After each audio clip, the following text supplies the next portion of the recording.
Welcome to Beyond the Needle, the Aesthetics Business Podcast. Each week, I'm here to share real, actionable strategies and bring on expert guests to help you level up, attract more patients, and build a standout brand.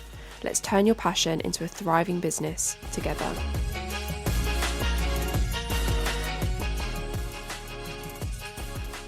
Hi everyone, and welcome back to another episode of the Beyond the Needle podcast. And today I'm talking all about Instagram reach, specifically how to get your content seen by more people and, more importantly, more of the right people. The kind of people who are actually going to book with you, not just scroll past and forget that you existed. Because I know that this is something that comes up constantly.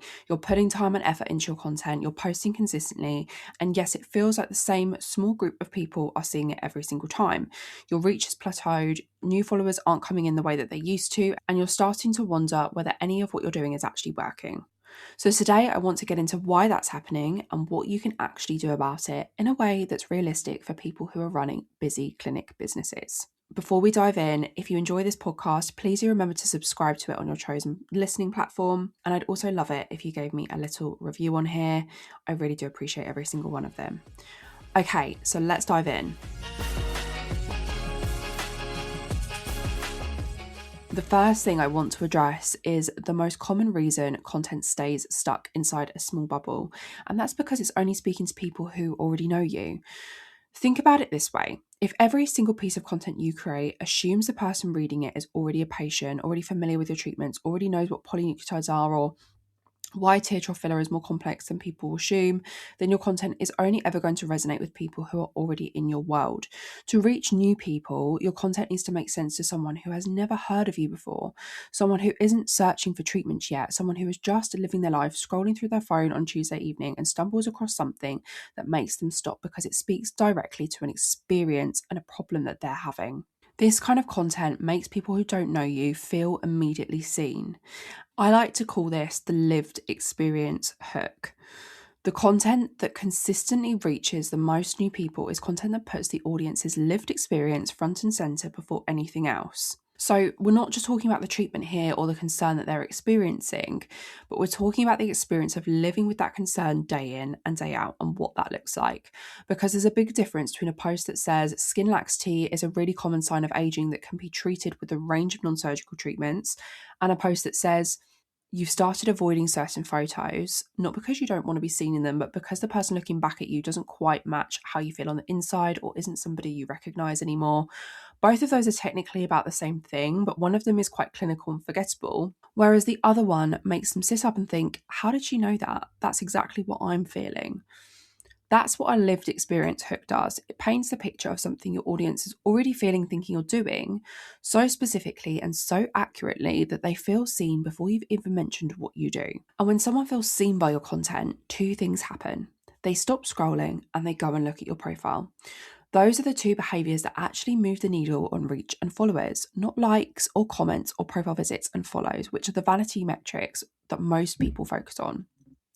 So let me give you some examples of how this actually translates specifically to your world, because I think the concept of a lived experience makes sense, but the application can feel quite tricky when you're in the aesthetic space. So a couple more examples. Instead of collagen production declines from our mid-20s leading to a gradual loss of skin firmness, try something like you're using better products, you're drinking more water, you're getting as much sleep as you can, and your skin still isn't responding the way it used to. There's a reason for that. Or instead of lip filler can restore lost volume and define the lip border, try you used to love your smiling photos, but somewhere in the last few years that has changed and you're not quite sure when. Can you feel the difference? Both of those hooks lead with the feeling rather than the fact, and that's what stops somebody mid-scroll because they resonate and they see themselves in what you're talking about. One of the most common things I hear when I talk to practitioners about this is, I just don't know what to say in my content. But most of the time they do know, they just haven't been paying attention in the right way. Your consultations are a goldmine for this. Think about the last week in your clinic. What did your patients actually say to you about what they're experiencing? Not the clinical version of their concern, but the way they described it in their own words before you started asking your assessment questions. Because there's a version of how a practitioner hears a concern, which is something like, loss of midface volume leading to early jowling. And then there's a version of how a patient experiences it, which is something like, I just look tired all of the time, even when I'm not, and people keep asking me if I'm okay. That second version is your hook. That's what you need to focus on within your content, because that's what makes somebody who is experiencing the same thing feel completely understood. So start by listening a bit differently in your consultations and pay attention to the language your patients use before they know the clinical language, the comments that they say, the things they say almost apologetically, the way they describe what they see in the mirror when they don't have the vocabulary to describe it technically, and write those things down. Voice memo them in your phone when you're, tidying a room between patients, or keep a running note in your notes app. Because those words, the exact words your patients use, are the most powerful content material you have access to. And if you genuinely don't feel like you have enough of this material yet, go and look at where your ideal patients are already talking online. Online forums, Facebook groups, the comment sections on large accounts in the aesthetic space. For example, Alice Hart Davis. I've talked about her account before in podcast episodes, but her comment sections are literally gold mines for aesthetic practitioners, because there are so many people who will match the description of your target audience, who are hanging out there and asking questions. Another one is the editor's list. She does a very similar thing. And again, a lot of people are hanging out asking questions in her content. Look at what people are saying, how they're describing their concerns, what they're frustrated by, what they're searching for. That's all free research that tells you exactly what your content should be saying. And again, I've talked about this a lot in previous episodes here, so do go back and have a listen if you haven't listened to many of my episodes before around content and content creation. But there are so many other things that you can be doing here, searching keywords within TikTok, within Instagram, things like, jowls or tear trough filler or tired appearance. Think about those keywords, those things people might be searching, and then look at what other content is performing well that comes under those keywords, so that you get an idea of what people are actually responding to. Okay, now let's talk about locations, because unlike someone selling an online course or a digital product who can attract an audience from basically anywhere in the world, you need patients who can physically get to you, which means reach for its own sake isn't actually the goal, but reach within the right geography is the goal. And that changes your strategy in a really important way, because there's a temptation when you're trying to grow your reach to go very broad, to create content that could apply to absolutely anyone, anywhere, that's going to get you the most views, the most eyes on your content as possible. But for a clinic owner, broad reach with the wrong geography is almost worthless, because what is the point in reaching people the other side of the country to you, or even the other side of the world? What you actually want is content that reaches a slightly wider pool of the right kind of person in or around the area that you serve. So how do you do that? Now, I'm just going to caveat this, because I understand that for some people, the locations that you want to reach are going to be slightly broader. If you're in London, people are more likely to travel to you from other places around the country, on the train, if you're the right kind of practitioner for them. There are always going to be people who travel to see you if they feel like you specifically are their ideal practitioner. But in the grand scheme of things, you are probably going to want to be focusing more on attracting people in a certain radius of your clinic. For a clinic, being specific about where you are is an advantage. Someone searching for or stumbling across content from a practitioner in their area is far more likely to convert than someone on the other side of the country who loves your content but just feels that you're too far away. So location-based content doesn't mean that every post has to say, we're based in Nottingham or we're based in Liverpool, but using location tags consistently within your content and making sure your bio is crystal clear about where you're based, making sure your address is in the address bit under the details of your accounts, and having location keywords within the bold name at the top of your bio is really, really important, because this is making sure that your bio is SEO optimized, so that Instagram knows where you're located. And also when people are searching, on Instagram, if they search Aesthetics Clinic Liverpool, and you've got Aesthetics Clinic Liverpool in that kind of bold part of your bio right at the top where the name is, you will appear when people are making those searches. So that's really, really important to get right. And use local hashtags intentionally, because most practitioners either don't use hashtags at all or use the same generic aesthetic ones that every other clinic is using that actually isn't going to help the right people find you at all. You know, I'm talking about things like Aesthetics Clinic or dermal fillers or Profilo. You know, there is absolutely no point in using those hashtags because they're absolutely not going to help you get found by the right people at all. So what I would focus on, especially as we know Instagram are moving more away from hashtags now, you know, they've now limited hashtags to 5 hashtags per post. You know, you can't put any more hashtags than that on your post. So you want to be really specific about the hashtags that you are using. And in my opinion, the most helpful hashtags that you can use are location-based hashtags. So, you know, if you're a clinic based in Devon Clinic, Devon Life, Devon Mums, Devon Businesses, you know, having a look and actually doing a little bit of hashtag research at the hashtags that come up for your location will help you with this. But I wouldn't waste hashtags on anything treatment related or even aesthetics related. I would be more focused on your locations. A good rule of thumb with hashtags is to look for hashtags with between, you know, kind of 20,000, 30,000 and 500,000 uses rather than the huge ones with tens of millions, because your content is far more likely to be seen in a slightly smaller pool than a really kind of overcrowded pool of hashtags. And geotag your stories too, not just your feed posts, because stories with a location tag will appear in that area's story feed, which is another way to get in front of people who are specifically looking at content from your location. Okay, now let's talk about building local presence beyond your content. Something that's really underused by clinic owners on Instagram is the idea of building genuine local presence, not just through your own posts, but through how you show up in the broader local community online. So follow neighbouring businesses, local community accounts, mum pages, local influencers, businesses who have a similar target audience to you, and engage with their content genuinely. Share things to your stories that are relevant to your area. This kind of activity signals the algorithm that you're a local business, and it also puts you in front of audiences who are already engaged with your area, even if they haven't discovered you yet. And then think about collaborations with local businesses whose audience overlaps with yours. So a local gym, for example, or a women's wellness brand, a salon, a luxury hotel at the spa. They don't have to be formal paid partnerships. Sometimes it is something as simple as a mutual shout out or a collaborative post or a story takeover, an Instagram live, or, you know, maybe you give their audience, you know, something, for example, a voucher for a free consultation or £50 towards their first treatment, and they do the same for yours. Because when a business with an established local following mentions you, their audience becomes aware of you in a way that feels like a recommendation rather than an ad. So these can be really powerful. And on that same note, micro influencers who are based in your area are also worth exploring. I'm not talking about big accounts with hundreds of thousands of followers.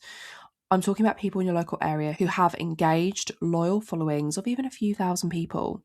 Someone who is trusted in your community and has the right audience talking about their experience with you is worth far more than a generic sponsorship post from an account with no local connection at all. And I've seen it where practitioners have collaborated with a local influencer or blogger who has, you know, 10,000 followers on their Instagram and have had a huge return on that in terms of the amount of people who've come through and followed them or inquired, compared to collaborations with influencers with 100,000 followers who didn't quite have as much of an engaged audience or an engaged local audience. Okay, now I want to touch on the difference between reach content and trust content, because not all content has the same job. Some content is designed to reach new people. It's broader, it leads with feelings and situations and problems rather than going into much detail about certain treatments. It's the content that makes a stranger stop scrolling and visit your profile. Other content is designed to build trust with people who have already found you and are already following you. That kind of content is going to be more specific, more expert, and more detailed. It's the content that makes someone who discovered you last week actually start to build trust with you and then eventually go on to book. You need both. And the mistake a lot of practitioners make is creating almost exclusively trust content, the educational posts, the before and afters. That's a big one, you know, just covering your feed in before and afters. Treatment explainers without having enough reach content to bring new people into that world in the first place. So think of it like this. Your trust content is what converts people. Your reach content is what finds them. And if you don't have enough of the second one, your trust content is only ever working for the same small audience it's always had. So, a simple way to start thinking about this is to look at your last 10 posts and ask yourself honestly, how many of these would make someone who has never heard of me stop and feel something? If the answer is only kind of 1 or 2 out of 10, that's probably where your reach problem is coming from. Okay, so let's explore some practical ways to start creating more of that reach content. The first thing I want you to do is stop just starting with the treatment or the concern and starting more with the moment. So, what's the moment your ideal patient is in when she's thinking about the thing that you treat? Is she getting ready in the morning and catching herself in a certain light? Is she looking at a photo from an event and feeling that familiar sting of not recognizing herself?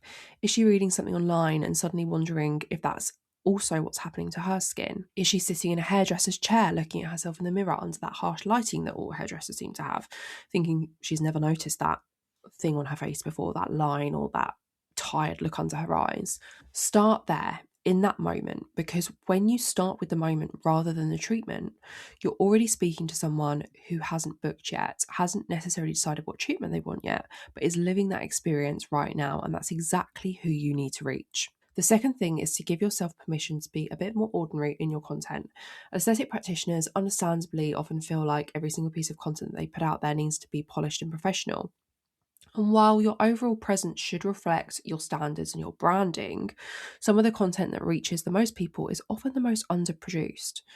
So, a very quick kind of face to camera reel recorded in your car on the school run, or a genuine reflection shared in a caption without a perfectly polished professional photo attached to it, or, a little carousel style post with different slides of, text over the top of images that aren't necessarily professional images, but maybe images that you've just caught on your phone or have been taken of you, out and about, with a good hook at the start that kind of tells a story on each different slide. Or an Instagram story about something that happened in clinic that week that really made you think differently about something. Ordinary, real, specific content travels. Polished, generic content tends to stay put. And I think for a lot of practitioners, that's actually a big relief to hear, because it means you don't necessarily need a full production setup to create content that reaches people. You just need something real to say that people will resonate with. The third thing is to pay attention to what's already working and ask yourself why. When a post does reach more people than usual, look at it properly. What did you lead with? What was the hook? What was the feeling it created? What was the type of language that you used? Was it the problem you named, or was it the perspective you shared? Because understanding why something worked is how you start to replicate it intentionally and actually have more of a strategy behind what you're doing. Most people listening will have, at least a small handful of posts that outperformed everything else. And you probably have no idea why. So go back and look. The answer is usually in the first 2 lines. The fourth thing, and I think this is probably the most underused strategy for clinic owners specifically, is to think about the content that sits one step outside your immediate niche. If your ideal patient is a woman in her 40s or 50s thinking about how she ages and what she wants to do about it, there is a whole world of content that speaks to that woman's life that has nothing directly to do with aesthetics, the way she navigates perimenopause and what it's doing to her skin and confidence, the shift in how she thinks about her appearance as she gets older, the moment she decided to start investing in herself properly rather than just getting by, the complicated relationship a lot of women have with the way they look and how that changes across decades. Content that speaks to those experiences reaches that woman in a completely different way than a post about filler or skin boosters ever could. And when she lands on your profile and sees that you understand her life, not just her skin concerns, that's when you start to build the kind of audience that actually books. So let me give you some specific content ideas across different formats so this feels a bit more tangible. So for Reels, think about the ones that start with a situation rather than a solution. Something like, you've started sitting further from the camera on video calls and you're not entirely sure why that started, is a real hook.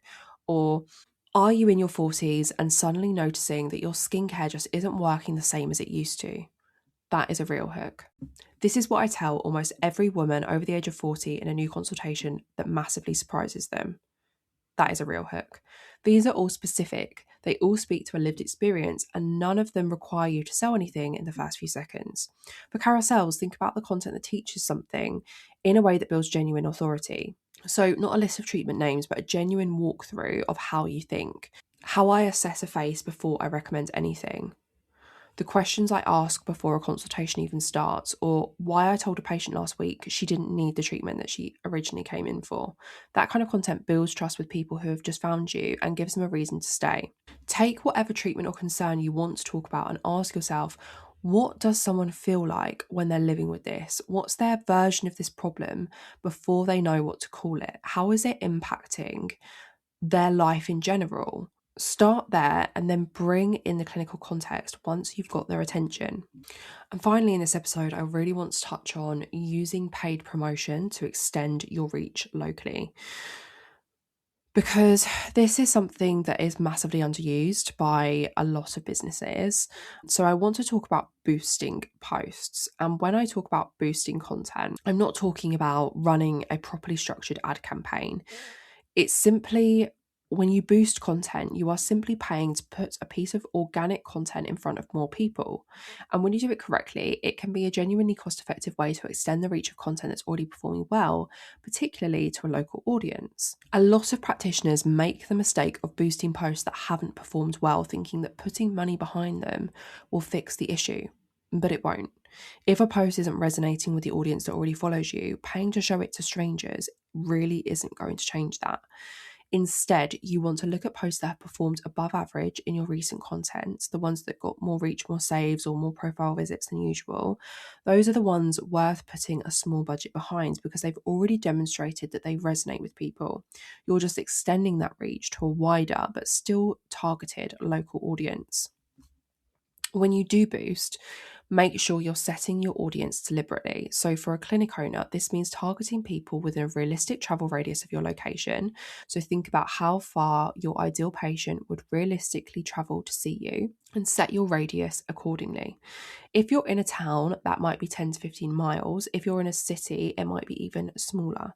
The goal is not maximum reach, it's the right reach. That is the key thing. You can also layer in demographic targeting, and I would really recommend doing this. So, if your ideal patient is a woman aged 35 to 60 in your area who's interested in skincare, wellness, and beauty, you can target that specifically. The more precise you are with targeting, the better your budget works for you. So, you might go to boost a post and think that the more people you potentially reach with it, the better, but that is not true. It will tell you when you go to boost a post and you've selected the radius that you want to reach and you've added in some demographic targeting around age and gender and so forth. That number, it will tell you how many people fall under those selections that you've made. The more precise you are with the targeting, the better your budget works for you. So when you make those selections and you select, the 10 to 15 mile radius or whatever it is that you want to reach, you've selected that it's women within the ages of 35 to 60, it will tell you how many people fall under those selections that you've made. You don't want that number to be too small, but you also don't want it to be too big. The more precise you are, the better the outcome will be when you boost that post. So don't go thinking, I want to reach men and women aged between 20 to 60 within a 30-mile radius, because that is not going to work as well as saying that you want to reach women aged between 35 to 55 within a 10-mile radius. I promise you, you will see much better results from that more selected group of people. In terms of what to boost, I prioritize 3 types of content.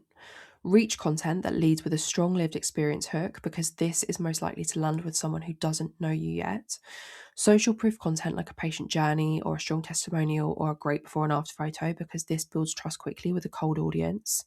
And high value educational content that gives people quick wins. So, for example, tips around how to reduce wrinkles at home, or your top solutions for dark under eyes, that positions you immediately as an expert in the eyes of the audience viewing that content and gets them to come over to your page to find out more and follow you. The goal with boosted content is not necessarily to get loads of new leads and inquiries immediately. The goal is to get more eyes on your content, to get more reach with the right people, and to bring more people over to your profile where they will then follow you. When they have followed you, you can then nurture them within your normal content, build trust with them, and take them through the buyer's journey naturally so that they eventually book a consultation with you, just like the goal is with people who find you organically. So don't start boosting content thinking it's going to immediately lead to lots of new leads and inquiries. It might lead to new leads and inquiries, but the more valuable leads and inquiries are going to come once people have followed you for a little while, consumed your content, built that trust with you, and then have gone on to book. You don't need to spend a lot of money on boosting content for it to be worthwhile. Even a small amount spent consistently on boosting your best performing content to a well-targeted local audience will outperform a larger budget spent boosting the wrong content to the wrong audience. So start small, maybe £50, £75 a month.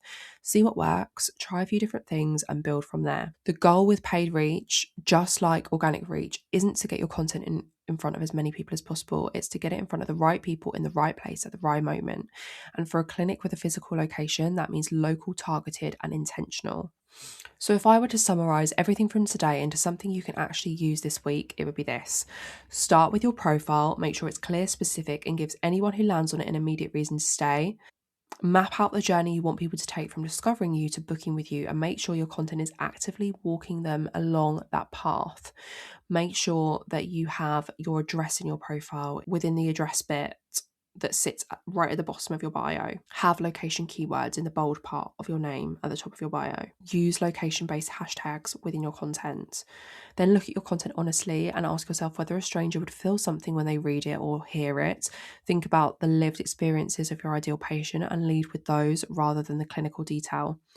Use your location to your advantage through geotagging, local hashtags, and genuine community engagement. Make it easy for patients to share their experience and amplify that content when they do. And make sure you're creating enough content designed to reach new people, not just to convert people who already follow you. Then look back at some of your most recent content and identify things that have performed well organically that you could test boosting. I really hope this episode has been useful. If it has, I'd really love for you to share it with another practitioner who you think would find it helpful. And if you want more on building your presence, your authority, and your bookings through online marketing, make sure you're following the podcast so you don't miss out on the next one. See you next time.